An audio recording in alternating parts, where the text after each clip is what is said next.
traffic jam? No. Or you just decide to come fashionably late? Sometimes things happen. Yeah. Such as, you know what? It's funny. I've been up an hour earlier than usual, and here I am late. Sorry about that. I really don't know why. So, how's the family? Family's good. Good Thanksgiving? Excellent Thanksgiving. How about you? Doing very well. Everybody's, humming along. Looking forward to, of course, getting our tree in the house. Are you one of those people that get your tree right at the first of the month, December, or you wait closer to Christmas? Oh no, we're a Thanksgiving weekend. Oh, you already setup. have one then. It's up and at 'em. It's up and at 'em. So we got the Christmas tree in the living room. We have the living room. We have an additional living room, like a little TV room now. That's all set up because my son's just in love with Christmas. We have some decor. I know. We have some little trees out on our porch, and now that our gutters are up, because we had some renovations, we had to put our gutters up, and I'm a gutter clip guy, so I'll have all the lights up this weekend. My son was a little sad because the gutters were put up yesterday, and he had it in his head that they were going to put the Christmas lights up. I'm like, nobody. They're just putting the gutters up. Daddy has to do the lights. So, your brood there, the dog, the kid, the wife, and yourself, maybe a Christmas miracle? You're going to have another kid this year? That would be a Christmas miracle. Absolutely. Or another dog, which is probably another dog before you... Neither? Neither. Jen already says that she has 2 kids, and she ain't lying. Yeah. Come on now. And it's not the dog, it's you. It's moi. Yeah. Yeah, she's got to clean up after me. She tells me that all the time. So. Good Policies with Mike Barrett, Barrett Insurance Agency, every Wednesday, about 10 minutes until 8 o'clock. I got nothing. I don't know what you... I honestly... I've been sitting here trying to fight a stomach bug thing. And I'm really glad I came in. Yeah, so please shake my hand. And when I listened on my way up. down, but you didn't talk at all. I just heard retro country for a while there. Right, now I'm just trying to do my Was that mellow Leanne thing. Womack and Alan Jackson? Leanne Womack, yep. I'll think of a reason later. So, I'm just, I'm here for you. Mic's open, recording.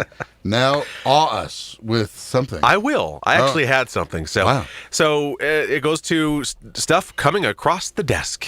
And this has been coming across the desk quite a bit. So, and I've mentioned this in the past, but I think one of the key takeaways here is, not takeaway, but one of the key points that I like to make is that our discussions, I don't expect anybody to remember all of it. So it's fine if we kind of bring some of it back. So that's what we're doing this morning, because we've talked about this before. But when you are purchasing a vehicle, you do your research, you look at the specs, you look at the color, you look at the every aspect of this vehicle you're checking out.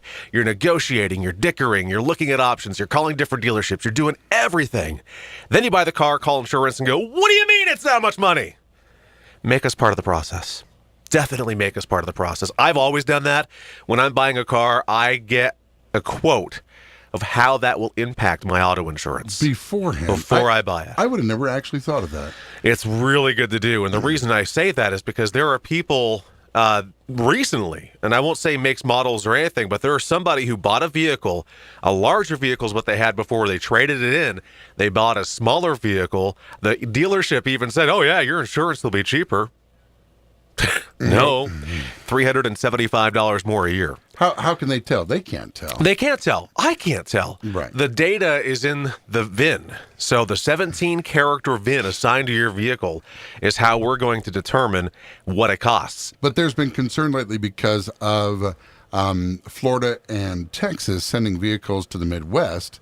The flooded vehicles. The flooded vehicles where they have no sign of.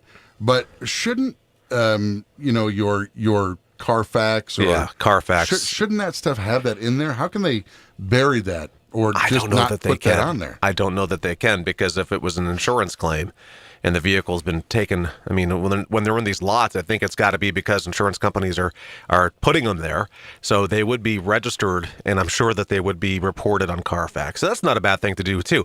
And that's actually kind of funny, because a lot of people do the Carfax, too. But they still neglect do the Carfax, but they neglect the insurance, which... And then they have an absolute sticker price because maybe they've seen their car payment stay flat or go down, and now their auto insurance is going up. And the thing of it is that the way some companies have a proprietary symbol system. And what is a symbol? A symbol is what's assigned to a vehicle that's going to assign what the cost is. I'm going to use one company as an example. They use an ISO symbol rating, which is basically based on statistical data gathered from crash tests, cost of repair, likelihood of being stolen, things of that nature. But I think the heaviest weight here is the cost of repair. What's the average cost of repair for this vehicle if it's involved in an accident? And through a culmination of those things, a symbol is assigned. And the symbol system it was supposed to start in 1980. It started in 1981, and it only had a lifespan that lasted until, I believe, 2010. So 2011 vehicles and newer now have a new VIN verification, and the symbols are a little different. But remember this, the higher the symbol, because most companies do, the non-proprietary companies have a number assigned to it as a symbol, which could range from 9 to 50 plus. Well, right? you had said that their insurance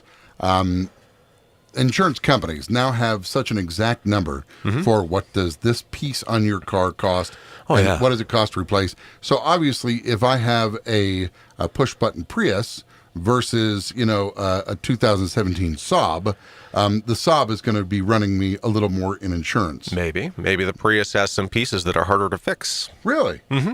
It's all, and that's the thing. It's all about just doing a little due diligence, and it's really a quick phone call where you go, "Hey, here's what I'm looking at. Here's the VIN. What would it cost me?" And we're happy to tell you that. We've had to take a couple. I can tell you right now, I've had 2. I think Anita has had a couple as well. Maybe Kim or Jen have had 1 or 2 as well. And I'm talking just in the past couple of months where we've had to shop somebody insurance because their auto insurance policy just on trading vehicles has increased well over $300 a year. So when we see that, we really want to start going back and going, all right, what can we find that would be better for you? Because absolutely sticker shock is happening here. So it's time for us to see if we can find something that will work. Good Policies with Mike Barrett every Wednesday, about 10 till 8 on Kicks 105.5. If you'd like to talk to him about what you have, or you should probably call him and find out what more you need. Barrett Insurance Agency, buzz them up at 748-5224. Visit our website, thebarrettagency.com, or on Google+, YouTube, and Facebook as Barrett Insurance Agency. Thanks, buddy. Thank you.